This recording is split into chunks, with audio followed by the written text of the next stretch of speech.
तो दोस्तों आज है इंग्लिश की पहली क्लास और आज की क्लास में हम इंग्लिश को बिल्कुल बेसिक से स्टार्ट करने वाले हैं। देखो कुछ बच्चे सोचते हैं कि इंग्लिश पढ़ने के लिए ना सबसे पहले रूल्स को ही रट डालो, है ना, रूल्स के पीछे पड़ जाओ, भाई रूल्स नहीं किया तो इंग्लिश आएगी नहीं। लेकिन ऐसा नहीं होता है। यहाँ पे दो चीजें आपको देखने को मिलती हैं, ठीक है। जब भी आप इंग्लिश पढ़ते हो ना तो यहाँ पे दो चीजें आपको देखने को मिलती हैं।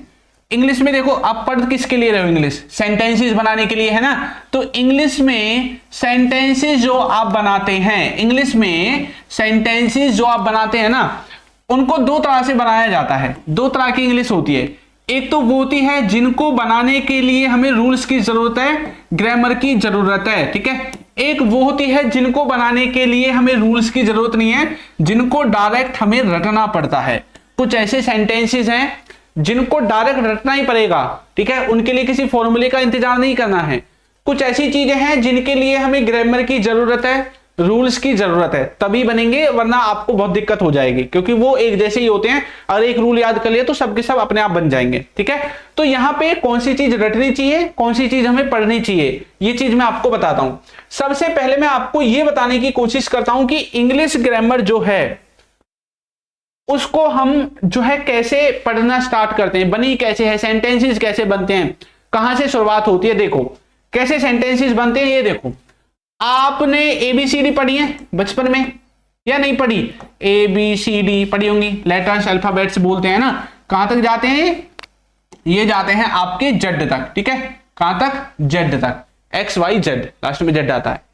तो ये बोलते, इनको बोलते हैं अल्फाबेट्स या फिर आपके लेटर्स, इनको बोल देते हैं। ये जो अल्फाबेट्स या लेटर्स हैं, इनसे मिलकर ही आपके वर्ड्स बनते हैं। जानते हैं इतना? नहीं जानते।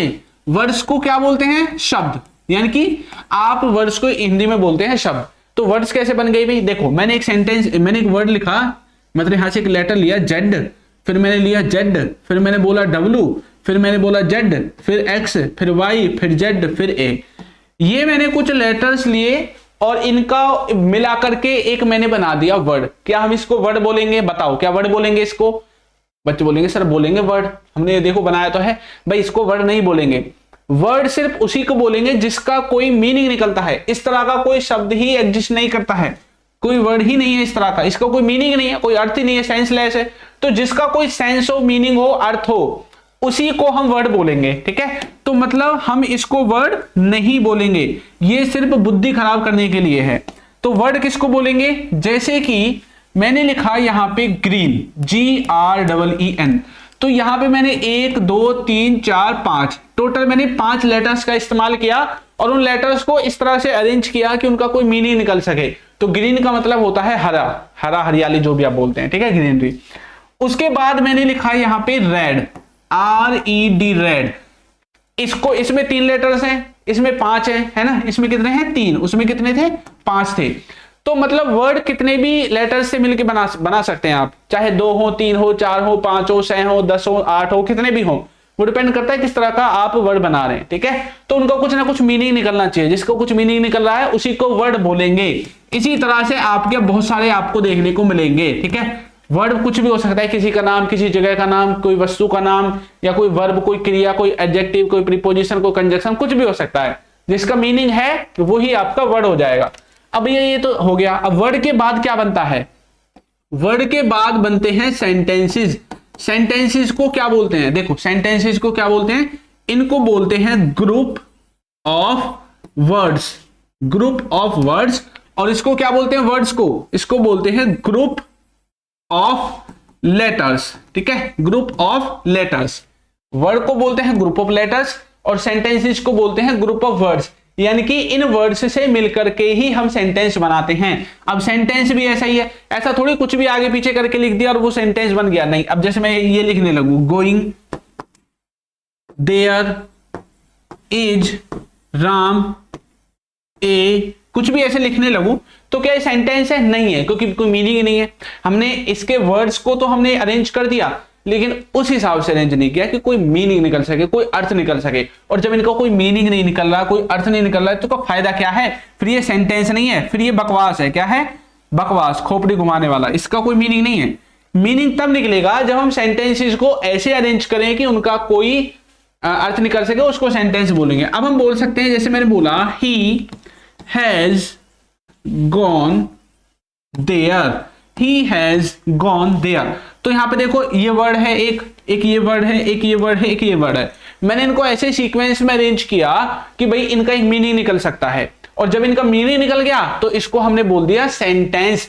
तो arrangement of words is called sentence, या ग्रुप ऑफ वर्ड्स है ना which gives sense is called sentence. तो उसको हम क्या बोलते हैं, सेंटेंस बोलते हैं। तो यहां पे 1 2 3 4 ये जो 4 वर्ड्स हैं इनको मिलाकर के हमने सेंटेंस बनाया। ऐसे आपके एबीसीडी से वर्ड्स बने, वर्ड्स से आपके सेंटेंस बने, और अब सेंटेंस से कितने बड़े बड़े सेंटेंस बना लो आप। ठीक है, चलो। तो अब मैंने एक शब्द इस्तेमाल किया था, एक लाइन इस्तेमाल की थी कि भाई हम इनको अरेंज करेंगे ऐसे फॉर्मेट में इनका मीनिंग निकल सके। वो फॉर्मेट क्या है, वो ही फॉर्मेट है आपका ग्रामर का रूल। वो रूल क्या है, वो रूल ये है कि भाई सबसे पहले लगाओ सब्जेक्ट, सबसे पहले लगाओ सब्जेक्ट, फिर लगाओ अपनी हेल्पिंग वर्ब, क्या लगाओ अपनी हेल्पिंग वर्ब, फिर अपनी लगाओ वर्ब की फॉर्म, क्या लगाओ वर्ब की फॉर्म, फिर लगाओ अपना ऑब्जेक्ट। बस जो बच्चे इस रूल पे महारत हासिल कर लेंगे, जो सेंटेंस में इन चीजों को पहचान लेंगे, वो सेंटेंस बना देंगे, और जो इनको नहीं पहचान पाएंगे उनसे सेंटेंस तो बनने वाला है नहीं। ठीक है, तो ये चीज आपको पता होनी चाहिए कि इनको कैसे पहचानते हैं, कैसे इस्तेमाल करते हैं। बाकी हमारी फ्री की एक प्लेलिस्ट बनी हुई है चैनल पे 60 डेज इंग्लिश स्पीकिंग कोर्स के नाम से, आप उसको जाकर के भी फॉलो कर लो, उसी में आपको फ्री में वीडियोस मिल जाएंगे, आप सब कुछ सीख सकते हैं वहां से। ठीक है, चलो अब मैं आपको बता दूं, देखो इस तरह से इंग्लिश की शुरुआत होती है। अब आगे हम इसमें tenses, models, conditional sentences, positive verbs, पता नहीं अटर्म सटर्म क्या क्या पढ़ेंगे। ठीक है, तो बाकी ये बेसिक चीजें हैं, ये आपको आनी चाहिए।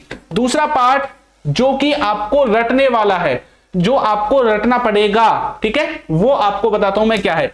उससे पहले अगर कोई बच्चा ऐसा है जो बेसिक से इंग्लिश सीखना चाहता है, बोलता है मुझे कुछ नहीं आता सर, बस आपके हवाले हूं, ठीक है, मैं मतलब बेसिक से सीखना चाहता हूं, तो हमारा एप्लीकेशन है अल्फा स्पोकन इंग्लिश, ये इसका लोगो है, लोगो से भी आप पहचान सकते हैं। प्ले स्टोर पे जाओ और इसको डाउनलोड कर लो डायरेक्ट। ठीक है, चलो बढ़ते हैं आगे। अब मैं आपको दिखाता हूं कुछ ऐसी चीजें जो आपको रटनी नहीं है, मतलब फॉर्मूले से नहीं बनेंगी, रटनी ही पड़ेंगी। अब जैसे यहाँ पे लिखा हुआ है, ये चीजें लिखी हुई है ना, गुड इवनिंग हो गया, गुड आफ्टरनून हो गया, गुड नाइट हो गया, तो क्या इनके लिए कोई फॉर्मूला बनाया क्या? नहीं बना।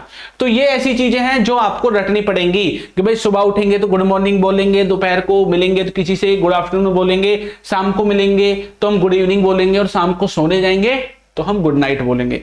तो ये चीजें आपको पता होनी चाहिए, है ना। और एक ही चीज को कितनी तरह से हम कह सकते हैं, हिंदी में भी कई तरह से कह सकते हैं, है ना। बच्चे इसमें भी कंफ्यूज होते हैं। देखो मैंने सेंटेंस बोला हिंदी में, क्या हाल चाल है या क्या हाल है, यहां बोला मैंने क्या हाल चाल है, या फिर यहां बोला मैंने क्या चल रहा है। इन तीनों सेंटेंसेस का मतलब यह है कि आपके सामने कोई व्यक्ति है और आप उससे उसकी जिंदगी के बारे में पूछना चाहते हैं, भाई तू जिंदगी में क्या उखाड़ रहा है ना, क्या कर रहा है तू जिंदगी में, ये आप पूछना चाहते हैं। तो आप कैसे भी बोल सकते हैं, हाउ आर यू, है ना भाई कैसे हो, है ना, या हाउ आर यू डूइंग, भाई क्या चल रहा है आजकल, क्या हाल चाल है, क्या काम कर रहे हो, है ना, कैसे भी बोल सकते हैं। व्हाट्सअप ऐसे भी बोल देते हैं बहुत से लोग। तो यहाँ पे तीनों का मतलब एक ही है, बस आपको पूछना आना चाहिए। एक ही सेंटेंस को अलग अलग तरीका से बनाया जा सकता है, एक ही बात को अलग अलग तरीके से पूछा जा सकता है। ठीक है, जैसे यहाँ पे देखो व्हाट हैपेंड, क्या हुआ, है ना, व्हाट्स रॉन्ग, क्या हुआ, क्या गड़बड़ हो गई भाई, क्या दिक्कत हो गई, है ना, एनी प्रॉब्लम, कोई समस्या है क्या तुझको। तो तीनों का मतलब एक ही है, तीनों का मतलब एक ही है, लेकिन कब कौन सा इस्तेमाल करना है ये आपको सीखना पड़ेगा। तो ये वो चीजें हैं जो रटनी नहीं है, मतलब जो फॉर्मूले से नहीं बनेंगी, इनको रटना ही पड़ेगा, समझ के करना पड़ेगा। ठीक है, चलिए अब मैं आपको कुछ चीजें बताता हूं आपके डेली रूटीन से रिलेटेड। जो डेली रूटीन की चीजें हैं वो आप रट लो, बाकी जो चीजें हैं टेंसेस, मॉडल्स, इनको आप अच्छे से सीख लो ग्रामर के हिसाब से। ठीक है, जैसे आप बोलते हैं ना आई वेक अप, अरे यहाँ पे तो कुछ लिखा ही नहीं है। ठीक है, 10 o'clock इन द मॉर्निंग, तो मैं सुबह 10 बजे उठता हूं, मैंने 10 लिख दिया, 6 को मिटा दो। तो आप ये जो चीजें हैं इनको भी क्या आप फॉर्मूले से बनाओगे? नहीं, इनको आपको टिप्स पे रखना है, आपको याद होनी चाहिए। कब उठता है तू? 6 बजे उठता हूं जी मैं तो, है ना। तो ये इंग्लिश में भी कहना आना चाहिए। I wash my face and hand, उठने के बाद मैं अपने मुंह और हाथ को साफ कर लेता हूं, धो लेता हूं, वॉश कर लेता हूं। I put on the slippers, जैसे पुट ऑन लिखा हुआ है, पुट ऑन, कोई चीज जब आप पहनते हैं तो पहनने के लिए पुट ऑन का इस्तेमाल करते हैं, है ना। I put on the slippers, मैं चप्पल पहनता हूं, पुट ऑन द शूज, मैं जूते पहनता हूं, तो जूता चप्पल कुछ भी पहन रहे हैं पुट ऑन का इस्तेमाल करेंगे। ठीक है, अगर आपको वो चीज निकालनी है ना, तो टेक ऑफ का इस्तेमाल कर सकते हैं। आई गो फॉर रनिंग या जॉगिंग, या for go for a walk, मैं सुबह सुबह दौड़ने जाता हूं, जॉगिंग करने जाता हूं, वॉक करने जाता हूं, वो लिख सकते हैं। ठीक है, आई ब्रश माई टीथ, मैं टीथों को साफ करता हूं, टीथों मतलब दांतों को साफ करता हूं, ठीक है। चलिए, तो ऐसी जो चीजें हैं ये आपको आनी चाहिए अच्छे से। आपके घर में बहुत सारी ऐसी चीजें हैं, जैसे कुछ चीज खत्म हो जाती है घर में, चीनी, चाय की पत्ती, अचार, नमक, हल्दी, मिर्च, पैसे तो बहुत खत्म होते हैं, तो कोई चीज ऐसी है जो खत्म हो जाती है घर में, तो ऐसी सेंटेंसेज आपको आनी चाहिए आज से ही। कोई चीज खत्म हो गई है तो आप यूज करोगे इसका, आई have run out of, I have run out of. अब जो चीज खत्म हो गई है उसका नाम पीछे लिखो, I have run out of sugar, या I have run out of money, या I have run out of कोई भी चीज, उसका नाम लिख देना लास्ट में। दूसरे वाले को इंग्लिश आती होगी तो पता चल जाएगा भाई इसका खत्म हो गया है ना, अब दुकान से लेके आएगा। जूते चप्पल पहनने के लिए पुट ऑन का इस्तेमाल करेंगे, उतारने के लिए टेक ऑफ का इस्तेमाल करेंगे। कोई चीज ऊपर नीचे करनी है, आवाज करनी हो या कुछ भी करना हो तो टर्न अप या डाउन का इस्तेमाल करेंगे। अब वॉल्यूम के बारे में बात कर रहे हैं तो लास्ट में म्यूजिक वॉल्यूम भी आप लिख दोगे। कोई चीज ऊपर टांगनी है, जैसे आपके घर में कोई छोटा बच्चा बोल रहा है कि इसको भाई ऊपर टांग दे, तो हैंग इट का इस्तेमाल करेंगे। ऊपर टांगी हुई वस्तु को नीचे उतारना है, हैंग इट डाउन का इस्तेमाल करेंगे।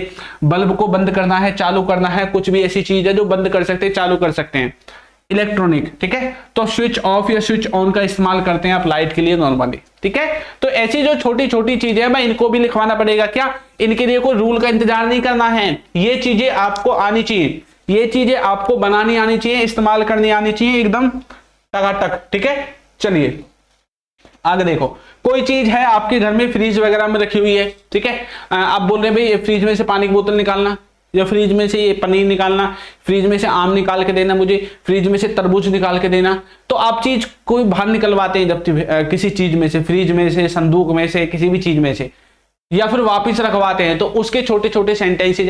फ्रिज का इस्तेमाल तो रोज ही करेंगे, अब गर्मी आ गई भाई, है ना। पानी की बोतल निकलवाओगे नहीं भाई, पानी की बोतल निकाल देना फ्रिज में से, एक पेप्सी की बोतल निकाल देना, ऐसे बोलते हो ना, ठीक है। तो इंग्लिश में कैसे बोलोगे, कोई चीज आपको बाहर निकलवानी है तो आप टेक आउट का इस्तेमाल करोगे। जैसे पानी की बोतल है, टेक आउट द वाटर बोतल, ठीक है। तो यहाँ पे वाटर बोतल की जगह पेप्सी भी आप लिख सकते हैं, take out the Pepsi, Pepsi को बाहर निकालो भाई, है ना। फ्रॉम फ्रिज भी आप लिख सकते हैं लास्ट में, अगर उसको समझ में नहीं आ रहा फ्रिज में से निकालनी है या संदूक में रख रखी है पानी की बोतल, तो आप लास्ट में फ्रिज भी मेंशन कर सकते हैं, ठीक है। चलो, कोई चीज अंदर रखवानी है तो पुट बैक का इस्तेमाल कर सकते हैं। पानी की बोतल लिया आपने, पानी पी लिया, अब बोल रहे इसको वापिस धर दे, पुट बैक द वाटर बोतल, ऐसे भी आप बोल सकते हैं, ठीक है। कोई चीज हटवाने के लिए आपको बोलना है, आपकी टेबल पर कोई चीज रखी हुई है, आप बोले भाई इसको यहां से हटा दे, तो कैसे बोलेंगे, पुट अवे। अवे का मतलब होता है उसको दूर कर देना, ठीक है। बोलेंगे put it away from here, भाई इसको यहां से हटा दे, ले जहां से इसको, ठीक है। तो इस तरह से आप इन सेंटेंसेस को रख के आज से ही इंग्लिश बोलना स्टार्ट कर सकते हैं, ठीक है। आज से ही क्या कर सकते हैं, इंग्लिश बोलना स्टार्ट कर सकते हैं। इसके बाद आपको टेंसेस को पढ़ना है, ग्रामर बता रहा हूं मैं, मॉडल्स को पढ़ना है, पैसिव वॉइस को पढ़ना है, ठीक है, कंडीशनल सेंटेंसेस को पढ़ना है। ये वो है जिनके रूल्स आपको पढ़ने ही चाहिए। पॉजिटिव वर्ब्स को पढ़ना है, ठीक है। ये नॉर्मल से टॉपिक्स हैं जो आपको आनी चाहिए। अब मुझे आप बता दो जल्दी से कि भाई जब आप सुबह किसी से मिलते हैं तो मिलते टाइम आप क्या बोलते हैं, ठीक है। तो जल्दी से मुझे कमेंट करके बताओ, पहली बार मिल रहे हैं सुबह सुबह तो आप उसको क्या बोलोगे, मतलब दिन में पहली बार मिल रहे हैं, ठीक है। चलिए, तो आपको अगर कोई डाउट है, कोई क्वेश्चन है आपका, तो आप हमें कमेंट करके पूछ सकते हैं। अब हम मिलेंगे नई क्लास में नए टॉपिक के साथ, तब तक के लिए सभी बच्चों को थैंक यू।